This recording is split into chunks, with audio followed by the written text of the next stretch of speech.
Hello everyone, and welcome to my General Hospital 24H News channel. I hope everyone is having a wonderful day. Before we begin, please hit the subscribe button and give this video a thumbs up. Friday, December 6th. General Hospital spoilers and updates hint to pulling out the heavy guns, coming up with terrible ideas, and getting busted for major errors. Lucas Jones, Van Hansis, believes someone has awful ideas. Lynn Chase, Amanda Seton, is bringing out the big guns, and Portia Robinson, Brooke Kerr, is exposed for a major error. Maxie Jones, Kirsten Storms, and Brooke Lynn end up in the Deception Cosmetics office, where a clear crisis is developing. It's time to unleash the big guns, says Brooke Lynn.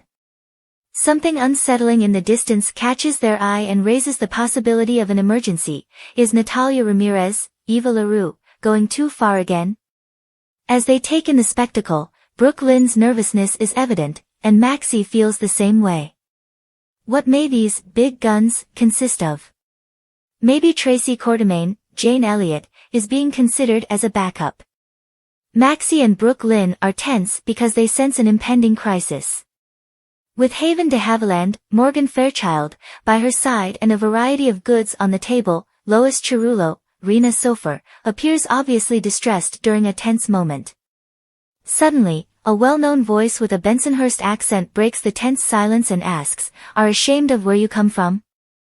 This raises questions regarding the vocal coach that was hired months ago to refine Lois' accent. Has someone captured a heated argument with Lois and aired it on Home and Heart? During a conversation with Trina Robinson, Tabiana Ali, Kai Taylor, Jens Austin Astrup, asks her how they can reconcile. Their last encounter ended badly when Trina cut off contact with him, obviously angry that he was studying art just to keep playing football. She was clearly frustrated, particularly with his lack of preparedness for their school project. But as he reaches out, she appears a little more receptive this time. Is it possible that she is becoming somewhat softer toward the athlete? Elizabeth Baldwin, Rebecca Herbst, is determined to learn the truth about Sam McCall's, Kelly Monaco, death while she is in the hospital. Given that she was the nurse in charge of Sam on the day of her death, her worries are understandable. Digitalis, a drug that Sam had never been prescribed, was found in her system during the post-mortem, which caused a deadly heart attack. Even while an inquiry is in progress, it hasn't provided all the answers. Given her involvement in giving the prescription, Elizabeth is under investigation. Could there have been a drug mix-up or mislabeling?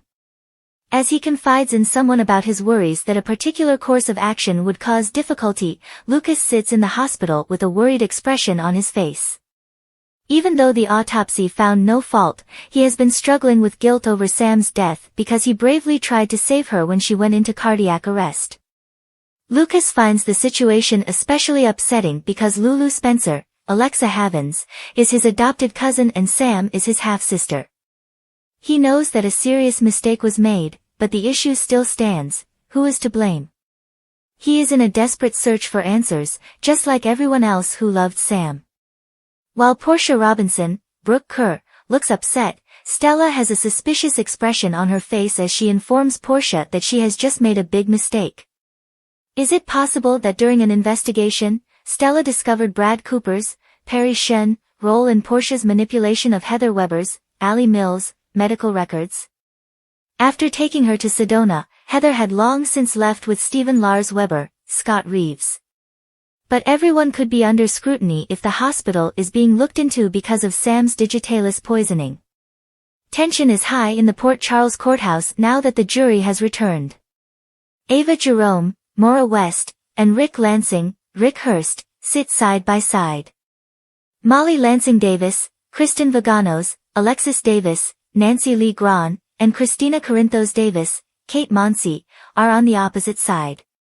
Behind them, T.J. Ashford, Taj Bello, and Sonny Corinthos, Maurice Bernard, observe carefully, their faces solemn. The entire courtroom catches its breath in suspense as the bailiff approaches to deliver the verdict: we, the jury, in the case of the defendant Ava Jerome. There has never been any subtlety about General Hospital. They foreanvil rather than foretell. The fact that Gio is Brooke Lynn's biological son is also making people very angry, especially in light of the recent revelations regarding her and Dante's involvement with Cody during his camp days. This is the reason that tale is illogical. In any case, what age is everyone expected to be? Chase, Josh Swickard, Cody, Josh Kelly, Brooke Lynn, Amanda Setton, and Dante, Dominic Zampranga, appear to have been born within a year or two of one another? No, they don't. I take it that Gio is a college student.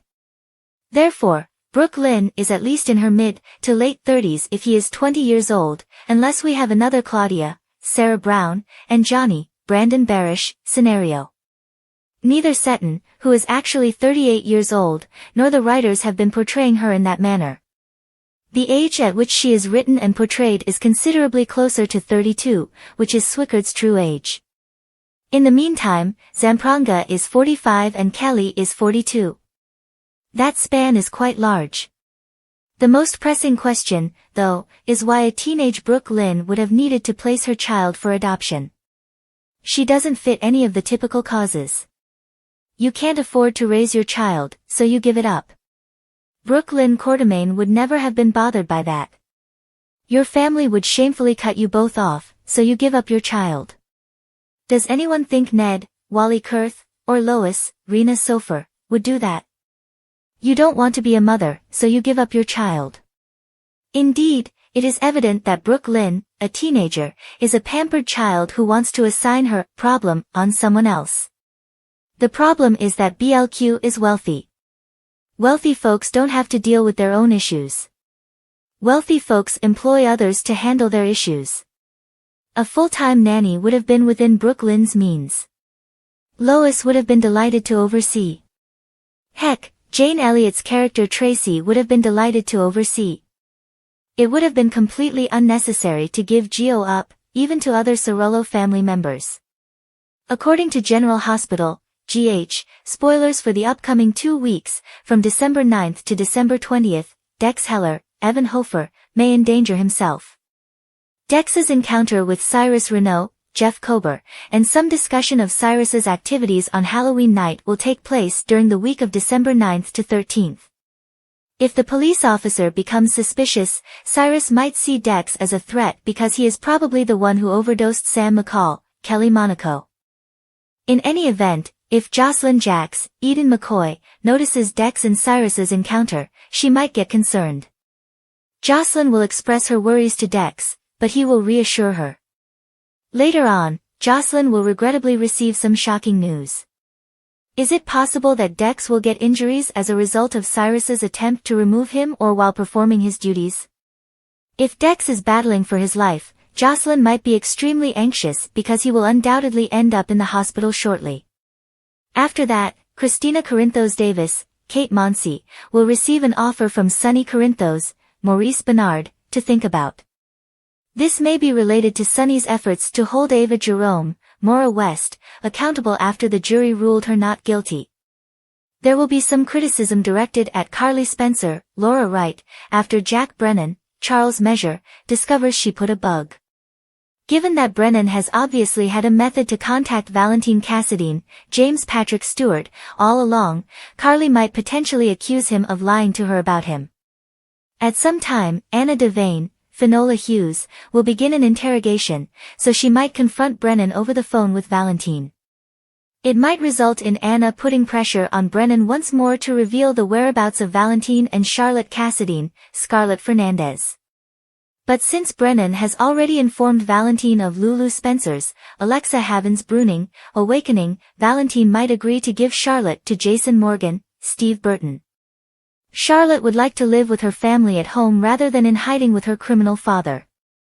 He will challenge Drew Quartermain, Cameron Matheson, and maybe expose him in a lie with Curtis Ashford, Donnell Turner. Curtis may provoke Drew with inquiries before disclosing what he has discovered because he is aware that Drew intends to appoint Michael Corinthos, Chad Duell, as the CEO of Aurora. Before Drew turns to her for assistance, Nina Reeves, Cynthia Watrose, will provide a warning to someone. In other news, Jordan Ashford, Tanisha Harper, will receive some good news from Isaiah Gannon, saw Andy Wilson, so when he gets a better offer at GH, he might praise her for helping with the contract negotiations. Ava and Rick Lansing, Rick Hurst, who live across town, are about to face an unfortunate twist. Perhaps he will complete their art project after all, as Kai Taylor, Jens Austin Astrup, will also surprise Trina Robinson, Tabiana Ali. Thanks for watching. If you like this video, so please don't forget to subscribe my channel and don't miss any update.